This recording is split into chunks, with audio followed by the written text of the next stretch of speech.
Hello दोस्तों, chapter number 4 है human capital formation. ID का ये सबसे छोटा पार्ट है in terms of a quantity. Quality ज्यादा है लेकिन क्वांटिटी में कम है। चालू करते हैं ह्यूमन कैपिटल फॉर्मेशन। सबसे पहले डिस्कस करते हैं कि ह्यूमन कैपिटल में ये ह्यूमन कैपिटल की जरूरत क्यों पड़ रही है। देखो क्या लिखा है, development of human resource means increase in the quality of human beings which help in the process of growth and development of the country।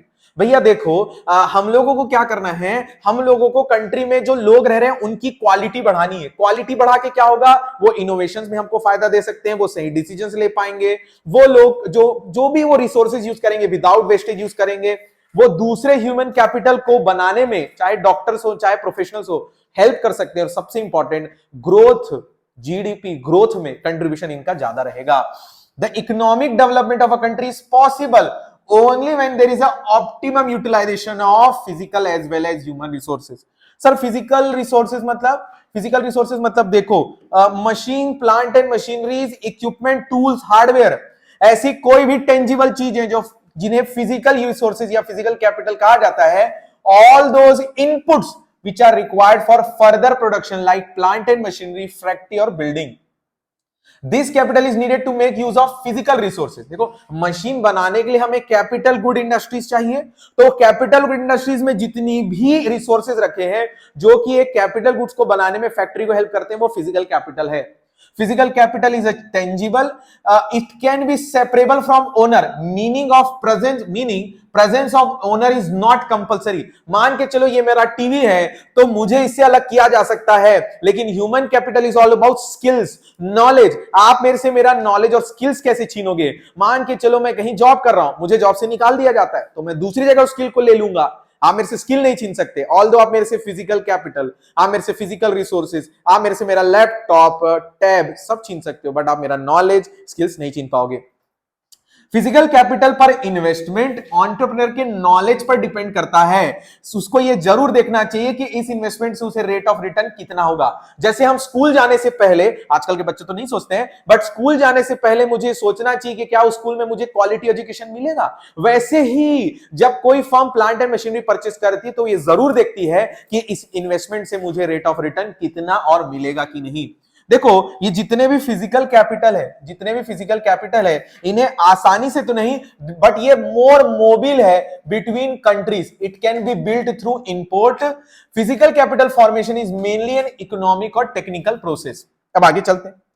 Human capital भैया पहली बात तो इनडायरेक्टली बेनिफिट देता है। जैसे अगर मैं एसी अपने लिए परचेस करके लेके आए तो एसी मुझे डायरेक्टली बेनिफिट दे सकता है, लेकिन मैं अगर इंजीनियरिंग पढ़ के इंजीनियर बन जाता हूं तो वो इनडायरेक्टली जीडीपी में कंट्रीब्यूट करने वाला है, क्योंकि मैं एक फर्म में काम करूंगा, फर्म अच्छा रेवेन्यू जनरेट करेगी, फर्म प्रोडक्शन करेगी, तो मैं इनडायरेक्टली बेनिफिट दे रहा हूं। इट रिफर्स टू द, देखो सबसे important, skills which a person acquires, रहती नहीं है, acquires education, training and experience adding to his and her value to the production process. जितने ज्यादा स्किल्ड लोग होंगे, जितने ज्यादा नॉलेजेबल लोग होंगे, उतना ज्यादा जीडीपी में कंट्रीब्यूशन, उनकी वैल्यू बढ़ेगी। Human capital is needed to make effective use of physical capital. 4 crore का प्लेन चलाना है तो ट्रेंड बंदा चाहिए, नहीं तो 4 करोड़ प्लेन की कोई भी इफेक्टिवनेस खत्म हो सकती है। ये इंटेलिजिबल है क्योंकि ये यहां पे फिट है, उसके स्किल को उससे सेपरेट नहीं किया जा सकता। सर्विस प्रोवाइडर की अटेंडेंस जरूरी है। Society needs sufficient human capital in the form of competent people who have themselves been educated, trained as a professor and professional। भैया देखो कंट्री में अगर आपको अच्छे ह्यूमन कैपिटल और चाहिए ना, तो सबसे इंपॉर्टेंट बात रहेगी कि उनको बनाने के लिए भी वैसे ही ट्रेंड और प्रोफेशनल चाहिए। ह्यूमन कैपिटल इज अ क्या लिखा है, सोशल प्रोसेस। अब ध्यान देंगे दोस्तों, सबसे इंपॉर्टेंट बात, हाउ पीपल बिकम रिसोर्सेस। कोई एक नॉर्मल इंसान किसी भी फैक्ट्री में एक नॉर्मल इंसान उस फैक्ट्री का कैपिटल, उस फैक्ट्री का असेट कैसे बनेगा। People become resources by using their skills, knowledge, productivity and abilities. When human resources is further developed, they by becoming more educated, healthy and it call human capital formation. जब भी एक normal इंसान को किसी factory का human capital बनाया जाता है, जब कोई भी इंसान किसी firm, enterprises, company, government, private sector में अपने स्किल्स को बेचता है और उस कंपनी, फर्म का एक बहुत इंपॉर्टेंट ह्यूमन एसेट बन जाता है, उसे बोलते हैं ह्यूमन कैपिटल। और इस प्रोसेस को क्या बोलते हैं? Human capital formation. बाद में देखेंगे। ह्यूमन रिसोर्सेज क्या है? It refers to ability of human being to contribute in the process of value addition, that is GDP में contribute करेंगे वो हमारे कंट्री के ह्यूमन रिसोर्सेज। अब बात करते हैं सबसे इंपॉर्टेंट इस चैप्टर का, ह्यूमन कैपिटल फॉर्मेशन क्या होता है और ह्यूमन कैपिटल में डिफरेंस। ह्यूमन कैपिटल मतलब लेबर और ह्यूमन कैपिटल फॉर्मेशन मतलब वो स्किल कैसे लेके आए, वो नॉलेजेबल कैसे हुआ, वो ट्रेन कैसे हुआ, वो प्रोफेशनल कैसे बना। इस प्रोसेस को बोलते हैं human capital formation. It refers to the stock of skills and expertise of nation at a point of time. It is the sum total of skills and expertise of engineer, doctor, professor and workers of all types who are engaged in the process of value addition. Human capital formation मतलब वो सारे process, वो सारे तरीके जिससे एक इंसान को स्किल, एबिलिटी, नॉलेज, एक्सपर्टीज, ये सारी चीजें मिलने वाली हैं जो आगे जाकर वो उसको कहां यूज करने वाला है? वैल्यू एडिशन के प्रोसेस में। वेयरएज ह्यूमन डेवलपमेंट क्या होता है? ये एंड रिजल्ट है स्किल एंड एक्सपर्टीज का। जब आप अच्छी खासी नौकरी कर लोगे क्योंकि आपके पास स्किल और नॉलेज था, उस स्किल्स और उस नॉलेज को शेयर करने से जो आपको इनकम मिलेगी, उस इनकम से जब आप अच्छी स्टैंडर्ड ऑफ लिविंग जियोगे तो आप उसको बोलोगे ह्यूमन डेवलपमेंट। अपन चलते हैं नए टॉपिक में, वो है ह्यूमन कैपिटल फॉर्मेशन का मतलब क्या होता है। बेसिकली ह्यूमन कैपिटल को इंक्रीज कैसे करेंगे? It refers to the process of addition made to the stock of skill capital। हमारे कंट्री में जब स्किल्ड कैपेबल लोगों को जितना ज्यादा बढ़ाया जाएगा, ये जो बढ़ाने के प्रोसेस हैं, उस प्रोसेस को बोलते हैं ह्यूमन कैपिटल फॉर्मेशन। 40,000 डॉक्टर से 45,000 डॉक्टर बन जाते हैं, तो ये 5,000 डायरेक्ट जो डॉक्टर्स बने वो किस प्रोसेस के थ्रू बने? ह्यूमन कैपिटल फॉर्मेशन के थ्रू। आगे चलते हैं, इसमें एक इंपॉर्टेंट लाइन याद रखना, नॉर्मल ह्यूमन बीइंग को ह्यूमन कैपिटल बनाने के प्रोसेस को ही बोलते हैं ह्यूमन कैपिटल फॉर्मेशन। सर ये कैसे होगा? मुझे भी एक ह्यूमन कैपिटल बनना है तो तुझे 5 जगह पे खर्चा करना होगा, एजुकेशन पर, हेल्थ पर, माइग्रेशन पर, ऑन द जॉब ट्रेनिंग पर और इंफॉर्मेशन पर। तो खर्चा करते हैं। पहला एक्सपेंडिचर ऑन दोस्तों education. Proper skill of educated person is more than the person of uneducated person which enables him to generate more income. दूसरे नंबर पर है education is the most effective way of raising productive workforce. हमारी country में जितने ज्यादा लोग educated होंगे उतनी ज्यादा ही वो प्रोडक्टिव तरीके से अपने स्किल्स को यूज कर पाएंगे। Individuals invest in education to increase their future income, raise the living standard. ये तो आपको आसानी से समझ में आ गया होगा। आगे चलते हैं। इसके बाद है expenditure on education turns human being into human capital. एक नॉर्मल ह्यूमन बीइंग को ह्यूमन कैपिटल बनाने में सबसे बड़ा जो वो देता है, हेल्प करता है, वो एजुकेशन ही तो होता है। Education leads to higher earning capacity, better social standing and can make better choices. अब आते हैं अपन को सबसे दूसरे नंबर पे खर्चा करना चाहिए एक्सपेंडिचर ऑन हेल्थ, क्योंकि healthy person adds more to the GDP than क्या लिखा है? Sick person. Expenditure on health equals to क्या होता है? Increase the supply of healthy human force. एक ऐसा ह्यूमन फोर्स, एक ऐसा लेबर फोर्स जो अपनी अनइंटरप्टेड लेबर सप्लाई प्रोवाइड कर पाएगा। दैट इज बार बार तबियत खराब नहीं होगी, बार बार वो फर्म छोड़ेगा नहीं, बार बार छुट्टी नहीं लेगा, लेबर absenteeism कम होगा।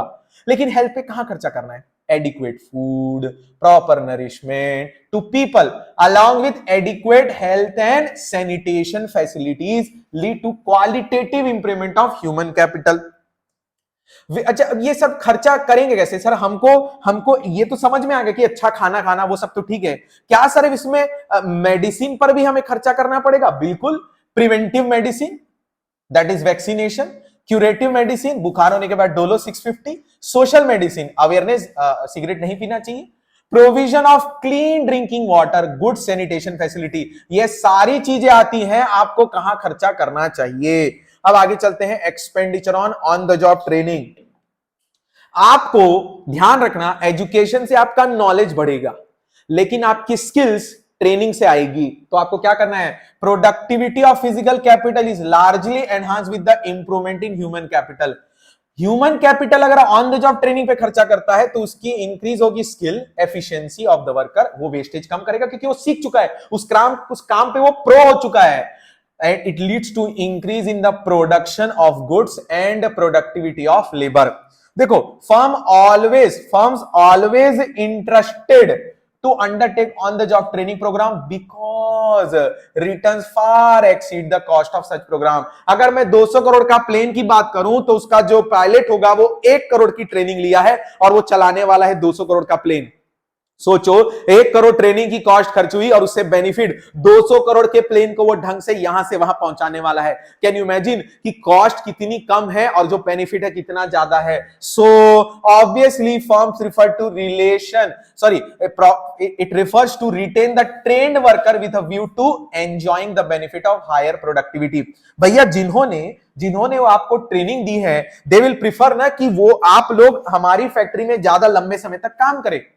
Expenditure on migration, because gains of migration is cost of migration. भाई आप यहां से दूसरी सिटी जाओगे तो वहां बेटर अर्निंग मिलेगी, आप एक कंट्री से दूसरी कंट्री जाओगे आपको बेटर अर्निंग मिलेगी, तो कॉस्ट तो आपका वन टाइम होगा लेकिन बेटर अर्निंग आप उससे ज्यादा कर सकते हो। तो migration, people migrate from one place to another in search of a jobs.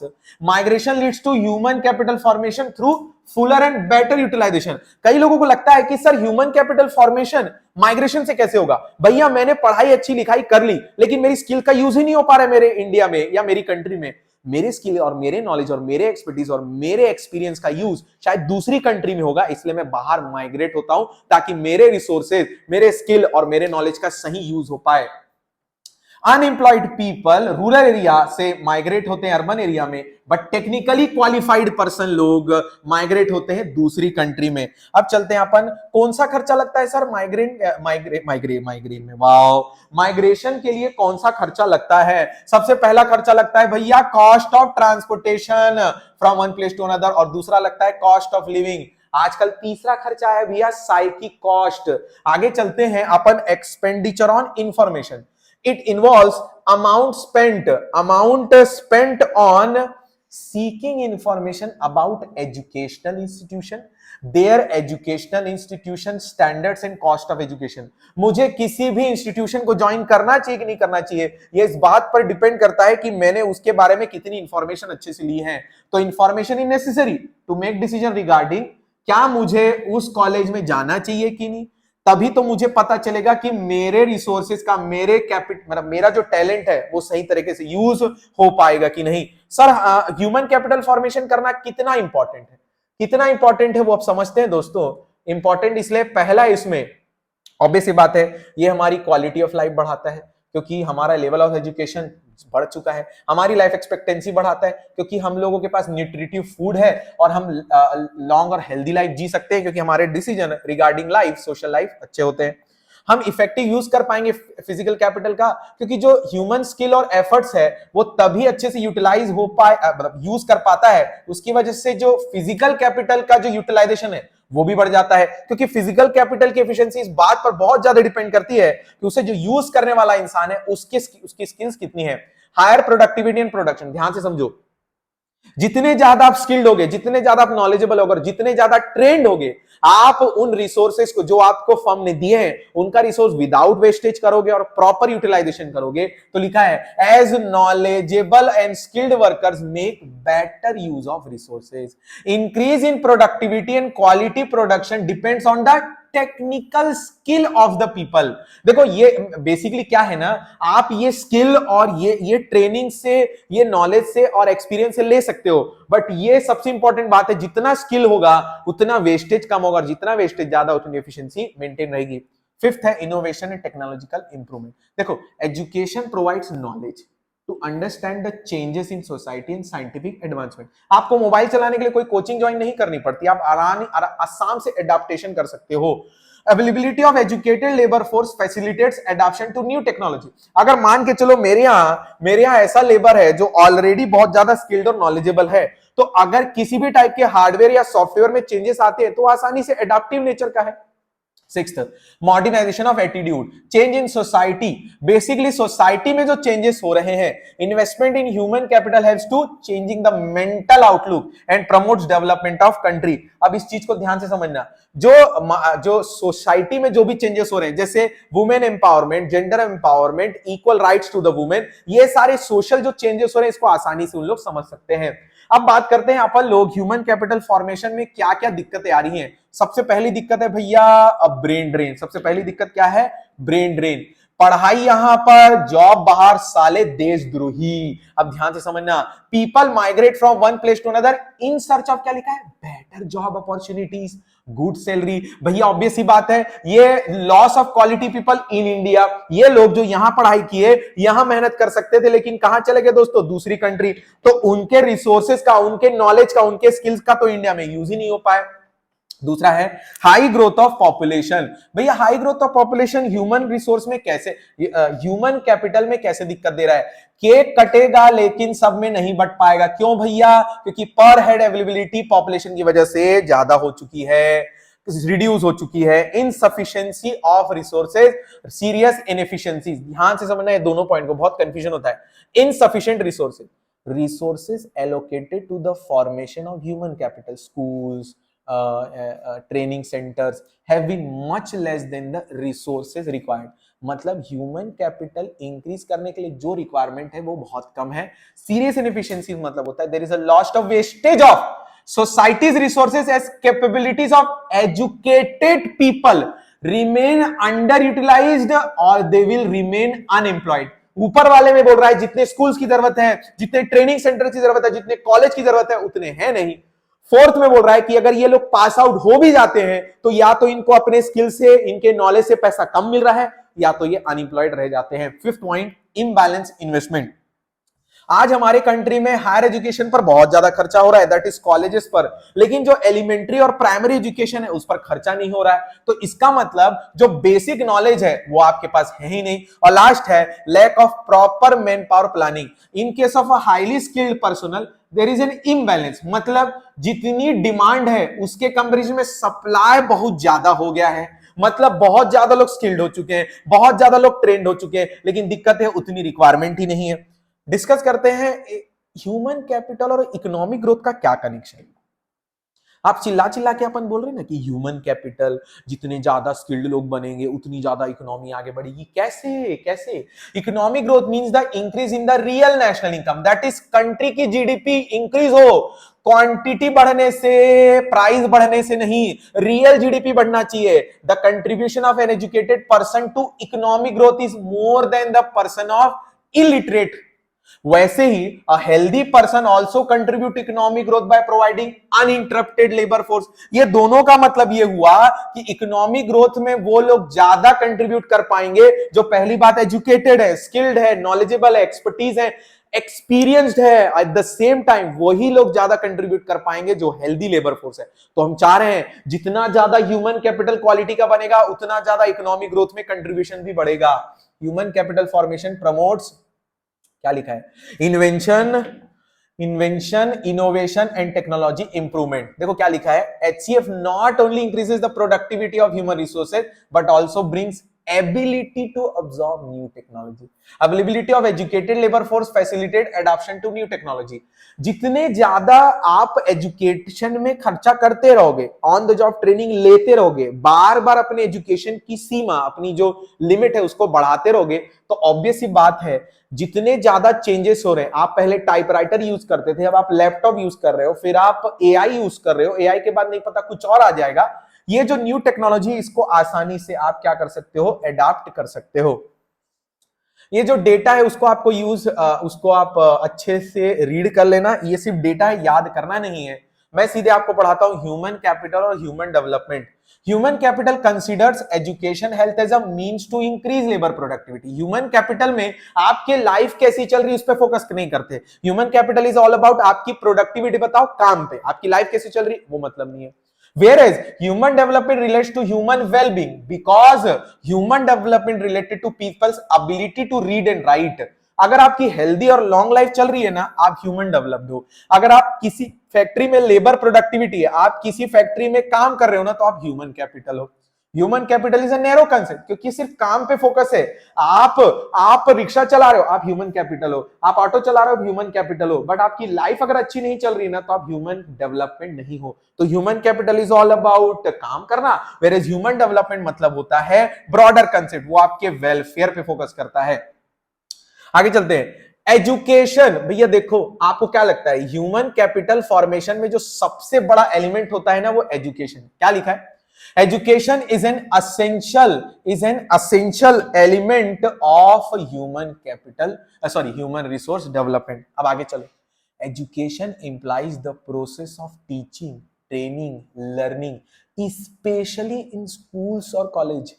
भैया एजुकेशन हम लोगों को स्कूल और कॉलेज लेवल पर ही इतनी क्वालिटी का देना पड़ेगा कि जब वो हायर एजुकेशन पे आए तो उसका नॉलेज और उसकी स्किल और एक्सपर्टाइज तो ठीक है, बट उसको एटलीस्ट नॉलेज तो रहे टॉपिक्स के बारे में। However, compare to other countries, spread of education in India has not been so encouraging. इसका मतलब हमारे कंट्री में लिटरेसी रेट बहुत कम है। देखो, even literacy rate in the country continues to be very low according to the census. 11 में बेयरली 74.4% ही literate है। लिटरेट का मतलब एजुकेटेड नहीं होता दोस्तों, लिटरेट का मतलब होता है जो पढ़ लिख सकते हैं। तो सर गवर्नमेंट में कोई है नहीं क्या जो ये सब काम करे?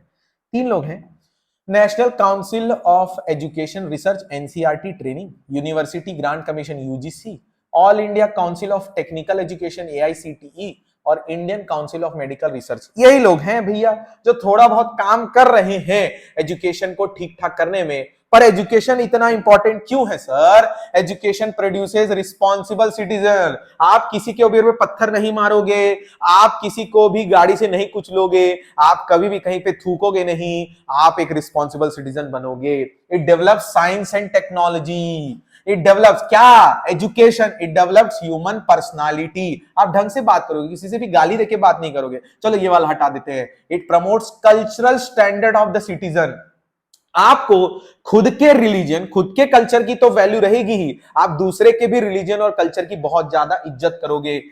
Education helps economic development through greater participation of the people in the process of, क्या लिखा है, ग्रोथ एंड डेवलपमेंट। जितने ज्यादा एजुकेटेड लोग होंगे उतना ज्यादा उन लोगों का इकोनॉमिक डेवलपमेंट में जो सपोर्ट रहेगा, कंट्रीब्यूशन रहेगा, वो भी ज्यादा रहेगा। लेकिन आज प्राइवेट सेक्टर जो चार्ज कर रहा है हेल्थ और एजुकेशन का, वो बहुत ज्यादा चार्ज कर रहा है, जिसकी वजह से गवर्नमेंट को इंटरवेंशन करना पड़ेगा एजुकेशन हेल्थ में। क्यों सर? क्योंकि ये जो दोनों सेक्टर है, एजुकेशन और हेल्थ, ह्यूज इन्वेस्टमेंट मांगते हैं। तो भैया ह्यूज फिक्स एक्सपेंडिचर है। तो दिक्कत क्या है सर? प्रॉब्लम ये है, प्राइवेट सेक्टर को आप ये नहीं बोल सकते कि तू इतना सारा जो खर्चा किया ना तो प्राइस कम रखना। क्या लिखा है? It is difficult to expect private sector to invest in health and education unless, करेंगे उन लोग, लेकिन they will charge huge cost through higher price of these services। मैं इतना सारा खर्चा किया हूं, इतने बड़े बड़े हॉस्पिटल बनाए, इतने अच्छे डॉक्टर्स हैं वहां पर, इतनी अच्छी फैसिलिटीज प्रोवाइड कर रहा हूं, तो I will charge huge price from the consumer, या जो भी मेरे से सर्विस लेने वाले हैं। लेकिन हर आदमी पे नहीं कर पा रहा है ना, तो इसलिए गवर्नमेंट को क्या करना पड़ेगा? इंटरवेंशन करना पड़ेगा। कौन से सेक्टर में? एजुकेशन और हेल्थ में। People in poor country like ours can not afford high prices for education and health.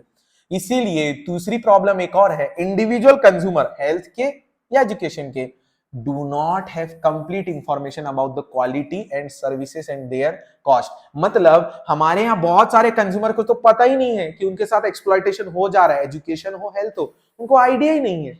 5th point, the providers of education and health service में एक्वायर मोनोपोली पावर। देखो क्या होगा ना, ऑब्वियस ही बात है, हर आदमी कहीं ना कहीं, चाहे एजुकेशन हो चाहे हेल्थ हो, क्वालिटी एजुकेशन और क्वालिटी हेल्थ सर्विसेज चाह रहा है। इस कंडीशन में हो जाता है कि कहीं ना कहीं कंज्यूमर, सब लोग मिलके प्राइवेट सेक्टर के पास एजुकेशन और हेल्थ लेने जाते हैं, जिसकी वजह से हो जाता है कि उनकी डिमांड बढ़ जाती है प्राइवेट सेक्टर की, और वो मोनोपोली क्रिएट कर जाते हैं। और जब मोनोपोली क्रिएट होती है तो करप्शन और हायर प्राइस चार्ज किए जाते हैं।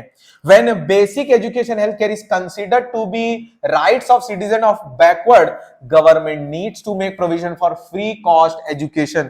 इसी के चलते गवर्नमेंट ने basic education health care system लाया, जिसे बोलते हैं fundamental rights of every citizen.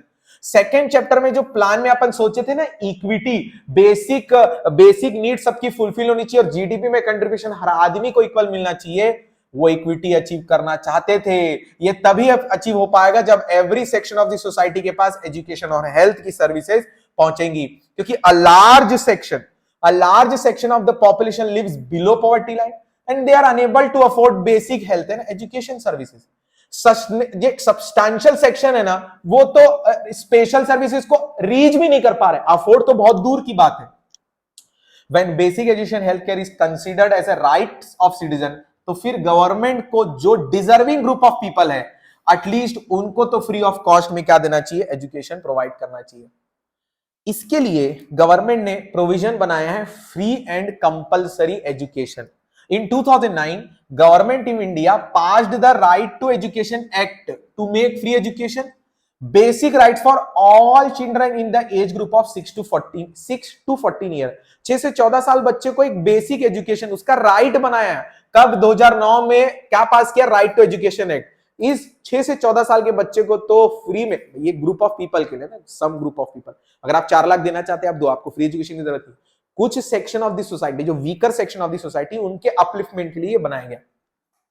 अब गवर्नमेंट ने सोचा इतना सारा, ये जो गवर्नमेंट ने सोचा इतना सारा हम लोगों को कहां से जनरेट होगा, तो रेवेन्यू देखो, हेल्थ पे खर्चा करना है, प्राइवेट सेक्टर की जैसे लड़ना है, प्राइवेट सेक्टर की कंपैरिजन में क्वालिटी प्रोवाइड करनी है, ये कहां से हो पाएगा? तो गवर्नमेंट ऑफ इंडिया ने सोचा भाई एक काम करते हैं, 2% एजुकेशन सेस लगाते हैं सभी सेंट्रल टैक्सेस पर, यहां से जो भी रेवेन्यू आएगा उसको एलिमेंट्री एजुकेशन पर खर्च करेंगे, क्योंकि 6 से 14 साल के बच्चों के लिए जो जो खर्च जरूरी है उसके लिए ह्यूज रेवेन्यू चाहिए, और रेवेन्यू कहां से कलेक्ट कर रहे हैं? सेंट्रल टैक्स पर लगा रहे हैं 2% एजुकेशन सेस। तो दोस्तों यहां पर खत्म होता है ह्यूमन कैपिटल फॉर्मेशन। अगला चैप्टर चालू करेंगे अपन rural development. Thank you so much guys.